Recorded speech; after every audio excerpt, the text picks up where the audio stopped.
Hi అండి, అందరూ ఎలా ఉన్నారు? ఏం చేస్తున్నారు? అందరికీ గుడ్ మార్నింగ్ అండి. ఇంకా ఉదయం లేచిన దగ్గర నుంచి పరిగెత్తితేనే పనులు అయ్యేటట్టు అనిపిస్తుంది. 5 గంటలకు లేచి చేసినా కూడా ఇంతవరకు పనులు అవ్వలేదన్నమాట. ముగ్గురికి క్యారేజీలు పెట్టాలి, వాళ్ళ స్నానాలకి బ్యాగులని అవ్వని ఇవ్వని బాక్సులని అన్నీ సర్దుకుంటూ చేసేసరికి నాకు టైం ఇప్పుడు 10 అయినా కూడా ఇంకా పనులు అవ్వలేదు.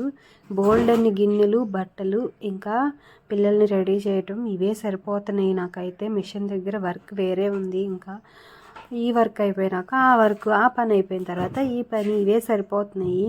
ఇంకా ఈరోజు చిక్కుడుకాయ టమాటా కర్రీ అయితే చేశాను. అన్నం వండేసి ముగ్గురికి బాక్సులు పెట్టి ఇడ్లీ, దోశ, చట్నీ ఇవన్నీ చేశాను. రోజు చెప్పాయే కదా, అందుకని అన్నీ వివరించి ఏం చెప్పట్లేదు. కానీ మన పనులు కానీ రోజు ఇవే వంటలైనా పనులు మటుకు తగ్గట్లేదు కదా. ఇంకా వీళ్ళు ముగ్గురు తినేసి బయలుదేరి వెళ్ళేటప్పటికి నా తల ప్రాణం తోకకొచ్చినట్టు ఉంటుంది.